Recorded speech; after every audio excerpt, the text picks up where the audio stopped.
Tak, já budu pokračovat, mám tady psy bošťánka vyřádili. Tak, jsem rád, že máme tady nový přírůstky, že nejsem v tom sám. A má se s kým hrát. Přijemně vlastně Kerbikovi jsou teďka 4 měsíce. Před nějakýma 6 dnama, jako přesně jo. Když jste teda 10. tak před 6 dnama bude 4 měsíce. A prostě, když potkám štěně nebo nějakého hodného psa, vidím podle člověka, tak ho nechám vlastně jakoby s tím psem vyřádit vyběhat. Tak, mluvil jsem o tom euro k tomu dolaru, trošku to zkrátím. Prostě když si jakoby něco o tom nastudujete, přečtete, vidíte, co se děje v Americe, co se děje tady v Evropě, dáte si to dohromady, jo, protože asi 5 a 5 si spočítá každý. Tak si řeknete, aha, dobře, takže teďko euro vlastně jakoby na svým vysokým postu bylo.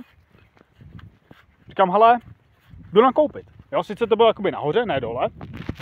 Což většinou lidi dělají úplně obráceně, když je vlastně euro nebo když je něco dole, tak to nakoupí. O to ještě chvíli jakoby padá dolů, takže vyjedete jakoby do minusu, jak jste to koupil, ale pak se to jakoby prohne a jde to nahoru. A v tu chvíli, když si to vlastně protnou ty dvě křivky, tak vlastně vy na tou křivkou začnete vydělávat. Takhle fungují vlastně jakoby primitivně to řeknu, takhle fungují vlastně investice. A to XTB je v tomhle úplně bomba. Teď jdu znát okolo tratě, na kterou tady místní, a nejenom místní, ale i ostatní dost jako silně nadávají, protože ty motorkáři takhle prostě jezdí asi tady do lesů, nevím. Jo, je pravda, že teďka jsme našli víkendu, v sobotu, no neděli to bylo, už nevím. A prostě se potom lese nedá chodit, jo. A ani nevíš, co mě teda jako mrzelo, takže prostě od těch 4 kolek byly třeba 20 cm, 15 cm koleje vyjetý, ale i přes potoky. A pak kouknete do toho potoku a vidíte prostě volejový skvrny v těch potocích, jo. A tady do těch potoků, nebo já jsem tady dole vlastně po těch potoků chodil s se psem mým. A že si říkám, tyhle, jestli náhodou on tu obrovskou koncentraci mědi v těle neměl náhodou tady z toho, jo. Že ty pitomci tady přijíždí přes ty potoky. Jen to úplně jedno, víš co, vůbec jako, jo, a všeobecně je to tady všem jedno, víš co. Tady dokonce jeden kluk měl docela dobrý nápad, hele, policie by měla stát na výjezdě toho lesa, každý víkend, jo, sobota, neděle, by měli stát prostě u toho výjezdu z lesa, a ve chvíli, kdy z lesa vyjede nějaká motorka, 4kolka, tak prostě ten stroj zabavit, frajerovi dát prostě sebrat mu na rok řidičák a ještě 50 000 pokutu. Za ničeho, prostě za ničení veřejného majetku, za ničení vlastně jakoby státního lesa, protože tady ty lesy spadají pod lesy ČR a tamhle vzadu potom nalevo vlastně od zámku, tak to už je ČZU a vede to až jdou vlastně do toho. Tady je taky se původný. No, to je jedno. To sobě tady říkali vlastně lidi. Ale to je jejich vlastně boj, víš to tady. Když si to tady jakoby ty lidi na té trati neumějí dát dohromady s těma druhýma lidma, tak to odserují oni. A myslím, že tady k tomu už to spěje, že už ty lidi jako docela tady začínají, nejenom tady v Čechách, nejenom tady v okolí, ale jako celoevropsky, jo, začínají ty lidi docela jako šívat. Začínají tomu mít plný zuby. No, mluvil jsem o těch rezervách teda, jsem se trošku odbočil. Takže si myslím, jako, že v dnešní době ten kapitál jako takovej je fajn. Ale vidím to pouze v Americe, částečně jako v tom Německu. Němec má zhruba, každý druhý Němec má na účtě 1 000 000. Jo, což pro Čecha je prostě, Čech mi přijde, když má našetřeno 50 000, tak už se vyskakuje jako, hej, ty vole, jsem dobrý, víš co. To je strašně málo. Ty vole, za 50 000, ty vole, to já nevím. Tady na českých silnicích si jen prorazíte gumy i s diskama a jste v tom za 50, za 40. Jo, jako, a to jako na českých silnicích se vám to může stát, takhle, na českých šotolinách, protože tady silnice nemáme, tak na český šotolině se vám to může stát fakt jako dnes a denně. Jo, jestli víte o nějakém místě v České republice, kde je silnice, dejte mi vědět, stěhuju se tam pomalu, ty vole. Ale tady jako vidíte, jaký silnice tady máme. A taky mi to lidi říkají dnes a denně, že tady se nedá ani jet pomalu do práce, tady se nedá ani pracovat. Nedivím se těm mladým lidem, že radši bydlejí s těma rodičema, radši se podělí s nima o ten důchod a do práce prostě nechodí. Nedivím se. Jo, je lepší si prostě přesně jak říkali, tady, jo, já jsem jakoby ten typ člověka, co říká vždycky, pracujte, starejte se o druhý, ale zároveň držte hubu, jo. To starejte se o druhý, myslím v tom smyslu, třeba o zákazníky, nebo takhle. Samozřejmě, že jako, když vidíte tamhle někde, vole, že se rvou prostě dva kluci, kterým je více jak 20 nebo 18, nezasahujte do toho, serte na ně. Pokud teda ten druhý kluk neleží na zemi a ten tam do něj nekope do hlavy, jo. Tu chvíli už zasáhněte, to už jako je vaše povinnost. Proto se děje, že tam na Pavláku tam dva kluci jako kopou do jednoho. Ale je to vidět. Sorry, ne, jsem proti násilí, nemám to rád, ale v tomto případě by si ty dva kluci nezasloužili nic lepšího, než prostě pro vás, když to takhle řeknu. Jo, pokud se chovám jako prase, jako dobytek a nelidsky, jedno jestli pod vlivem drog, alkohol, to je jedno. Pokud se nechovám jako člověk, nemůžu očekávat, že se společnost nebo druhý lidi ke mně budou jako člověku chovat. Jo? Tuchy už teda, tak dal tady toho vlastně, ten druhý člověk, který se zachová jakoby takhle prasácky, už není vlastně brán jako člověk. Už je to jenom něco jako dvounohý stvoření, který tady chodí a ničí vlastně všechno kolem sebe. Jak lidský životy, tak tu společnost, tak vlastně všechno.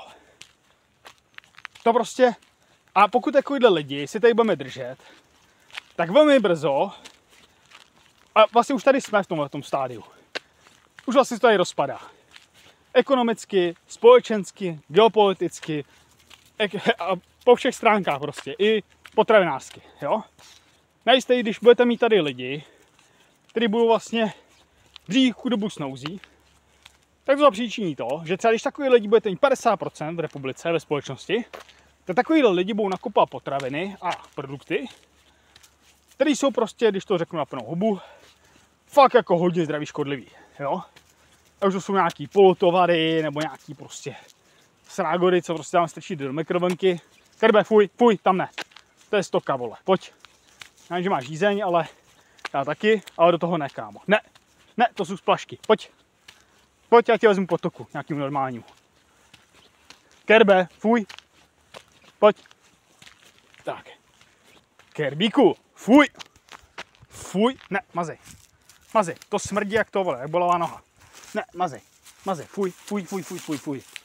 Toho kamaráde, vole, to by nedopadlo dobře. No, běž. Tak je hodně. Pojď. Na skladě máš to. Na skladě máš misku s vodou. Takže.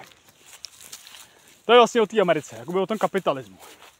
Jo, je to prostě kapitál. Nahromadit si prostě peníze, ale není to tak, jako že jsem nenažranej, vole, a já si nahromadím a ostatní lidi povědí jako zadek, jo. Tak to není. Když se podíváme na levici jako komunismus, tak tam vlastně 90% lidí nemá našetřeno vůbec nic. Tam je to vlastně vychytané jenom tak, že vy vyděláte, tak jako to bylo třeba dřív, tady za Komančů, vy děláte 1400, pivo sice stalo 50, ale nájemem stalo 700, takže jste dostali 1400, 700 jste zaplatili na nájemu, zbylo vám 700. Oběd stál většinou 4 koruny, 3 pade, nějaký pití k tomu a už se to bude za 10, jo. Tady si to spočítejte, jo. To máte za 30 dní, necháte jenom cca nějakých 350 korun za obědy. Zbývá vám 350 korun, jo. Z těch 1400, maximálně 17 jste dostávali. Jo, bude to brát těch 1400, takže bylo 350 korun. Zaplatíte nájem o obědy. Ty vole, co jste z toho mohli dělat? Kdy máte nějakou snídaně večeře? Jo, tady na tom je vlastně postavený komunismus. Žádný kapitál, nic. Žádná rezerva. Bude ti pračka, smůla, budeš si muset půjčit. Jo, ve chvíli si půjčíš, tak už ty vlastně neděláš tý práci 160 hodin měsíčně a už tam děláš 200 hodin měsíčně, aby si tu splatil tu půjčku, kterou ti vlastně ten levicový stát umožní. Jo? Tady vlastně jakoby Evropa je úplně jakoby v tomhle diskutabilní, protože Evropa je občas doleva, v některých jakoby hlediskách, po hodně hlediscích, je doleva a trošku doprava. Trošičku, jo? A neví kam dřív. Neví vlastně, já osobně nevím, jakoby, co jakoby tady nám chtějí říct ty naši vládci v té Evropě, jo? Nevím prostě, nechápu to. A jsem z toho dost zmatený a myslím, že nejenom já, jo. Nevím, jestli jsme v levici, v pravici, jestli po mně chtějí, abych chodil do práce, nechtějí, abych chodil do práce. Jo, když tam na jednu stranu podporují vlastně feťáky a tohle, teď během 10 let v Evropě z těch 42 druhů drog, jich máme 80. Jo, to vlastně přivedla se Merkelová, ten Scholz a Ursula a vůbec nic tím nedělají, naopak ještě víc. Ještě nám dali 72 pohlaví, ještě nám dali Green Deal, ještě nám dali vlastně tu obrovskou rigiditu, byrokracii a populismus a celý to směřuje vlastně doleva. Takže já už jsem si řekl, jakože hele, když se nad tím zamyslím, tak ta Evropa, vlastně dřív jakoby ten chaos mezi pravicí a levicí, to dneska už je v podstatě čistě levice. Středolevice. Jo? Když se podíváme na Merce, podíváme se na Scholze, podíváme se na Merkelovou, podíváme se na Ursulu. Scholz sice říkal, že je to středolevice. Není. Všechno jsou to levičáci. Proto jsme tam, kde jsme. Proto se Evropa za 10 let dostala prostě tam, kde jsme. Evropa byla před 10 lety brána jako top kontinent. Amerika, Evropa, top. Jo? Dneska se to podívejte. Koho Evropa zajímá? No ani už mě ne. Ani nevím, jestli se mi tady chce jako za něco bojovat, něco tady budovat, když oni si toho neváží. Vy tady něco vybudujete. A na vás přijde kontrola a tohle a tamhle to. Říkám, co tady mám dělat, ty vole? Tak jako, to po mně jako chtějí, abych tady zametal chodníky, nebo jako, chápete, jo? To jako, co ty vole? A ještě pokud bych chtěl zametat chodníky, tak musím mít koště, který splňuje jejich nějaký Green Deal, jo? Takže by musel být bez plastů, dřevěný a s prasečíma štětinkama, žádný, že plastový štětiny. No prostě úplně nesmysl, ty vole. Takže tady k tomu jsme došli. Levice, no. Kirby, čekej. No, tady jsme, kde jsme. A říkal jsem, jo, mluvil jsem o té Americe, mluvil jsem o té Evropě. Že vlastně Evropa už teďka nikoho nezajímá. Už prostě my jsme se odepsali, jo. Stačilo, aby nám vládli 11 let ženský a prostě tu Evropu poslali úplně do kopru. Od té Merkelovy až po tu Ursulu. A to nechci být nějaký šovinista nebo macho, ale prostě to tak je to realita. Jo, a spousta žen mi říká, že by ženský neměli vládnout. Že jim chybí takový to ratio a že jdou čistě jenom přes srdce emocionálně a nedomýšleně, nevidí ty následky, no. Takže vlastně jsme tam, kde jsme, no. Jo, všechny ty teroristické útoky a tohle, oni vůbec neví, co s tím mají dělat. Protože navádnou ženský, kde tam byl chlap. Běž, mazej, kousne do držky. Jo, kde tam byl chlap, co udělá?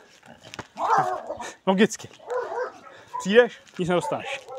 Nasrat. Tak, počkej.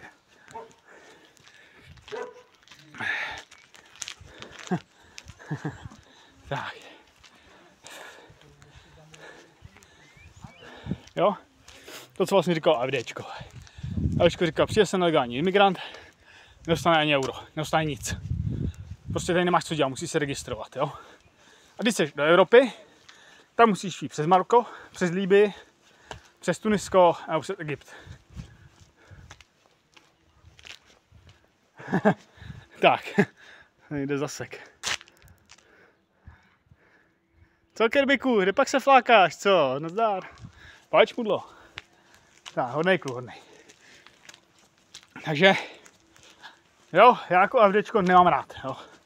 Přesně, jsou to prostě blázni. Fuj. Asi jako já, když teďka si povídám, tady jsem se sebou, ale vy mi rozumíte. Kirbyku, neotravuj, pojď sem. Pojď sem. Pojď sem. Pojď sem. Tak je hodnej. Hodnej kluk. Pojď. Pojď. Tak. Děti jdou ze školy, tak. Takže to je ten obrovský jakoby problém, no. Že už vlastně není té cesty zpátky, jo. A měl by být tady v těch zemích, jak jsem říkal, na tom severu té Afriky, by měly být nějaký zachytný centra, kde přijde ten imigrant, ten se tam předloží dokumenty, pokud tady má, pokud je nemá, tak vypadni. Ne, jako nebudu řešit to, že vole vypadáš na 18 a je ti 40. Jo, jako běžně dělají, že jo, pak se podle zubu pozná, že je vole kecaj. A okamžitě deportovat, ne, oni nechají bejt, vole. Oni zapíšou a věk asi mezi 30 a 40 a nechají bejt. Jo, a děj se vůle boží. A do toho odsere Evropani. Jo, zejména děti. Říkal jsem to, že V Německu už máte 3 hromadná znásilnění denně. Zejména se to týká 15letých dětí. Jo, že tam má nějaký 30, 40, 50 letý kreténi imigranti. Znásilňují prostě 10, 15 letý děti. Jo. Dělají to cíleně. Tohle je přesně cíl, jakoby to říkal dřív i Irán. Musíme za každou cenu oslabit Evropu. Ve chvíli, kdy oslabíme Evropu, tak tam můžeme udělat jednoduchý vpád. Jsem toho názoru, že už to tady jasně je. Tady nějaký ISIS, to jsou slaboši. No, ale když tady máte takovýhle silný národ, jako je Irán, který ještě je ve spojení s Ruskem a s Čínou, což teďka dělali nedávno, dneska nebo včera dělali vlastně hodní cvičení námořní. Já vím, že ho mám hrozně daleko za sebou, ale on prostě se musí jakoby naučit můj rytmus. Tady když nic nejezdí, což vím, tak si chodím prostě podle svýho, i se mu schovávám, aby se mě prostě hlídal. A naučil se držet vlastně moje tempo. Jo. A už to docela umí. Za ten měsíc, 2, 3, co spolu jsme. Tak, 3 měsíce už spolu jsme, ty brzo. To už to docela vychytá. Pojď sem. Čeky. Tady, takhle.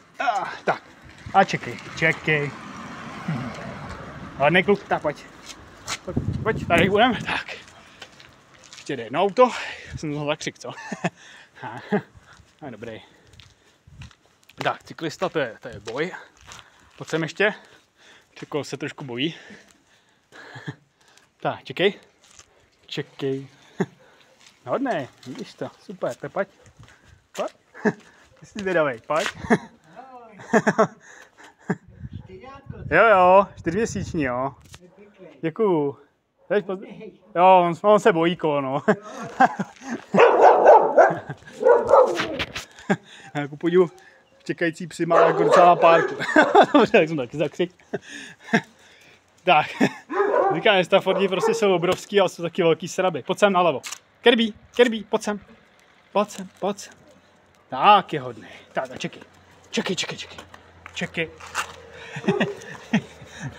čekej. Tak, necháme projet z pána. Hodnej kluk, tak bych. Tak. Já dneska jsem jakoby místo oběda, tak se určitě jdeme takhle projít. Už asi mám pizzu, určitě si přijdu nějaký jídlo s sebou. To je vždycky tu půl hodinku, 40 minut strop. Ale jen takhle, no. Kdybyste neříkali, že nepracuju. Jo. Tak, jakoby hlavní můj příjem jsou ten investice, XTB a dluhopisy a tohle. Ale to víš, takové to zběr nemusíme. Tak, jsou ve městě. Čeky. Hodný. Tady se drž, vlevo. Tak, pojď. Takže to jsem jakoby rozebral tu Evropu s tou Amerikou a jdem tak na okraj, tím to ukončím. Dneska byl pěkně mi teklo z vlasů na moje voda, takže jsem tahal tady 60, 50, 40 PP trubky. Tahal jsem to po žebříku 6 metrů nahoru, takže do regálu, prostě blázen. No. Teď si potřebuji na tom skladu udělat trošku prostor, trošku místo, trošku si to jako seřadit. A jsem to z toho pěkně unavený. Já mám v sobě kafe, mám stra velkýho a stejně jsem pěkně vyřízený. A to monstra jsem si dal dneska asi po měsíci jsem si dal energiťák a jsem z toho teda jako teď jsem načal na tygra vlastně, protože já jsem trhal strom, kořen. Jedno, ale tady to ukončil.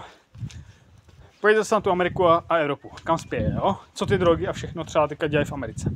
V Americe už jim vypadávají, teďka je to obrovský problém za poslední rok, že už jim vypadávají kvůli drogám, zejména tomu metamfetaminu, teda fentanylu, tak už nám vypadá celá generace lidí. Jo.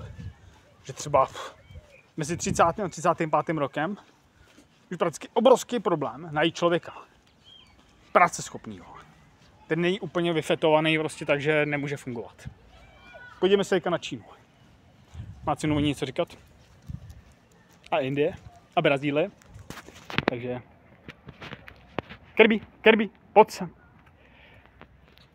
Takže jasně, kam spěje Evropa, kam spěje Amerika. Snad se pletu. Mějte se krásně, hezký den, užívejte. Čau.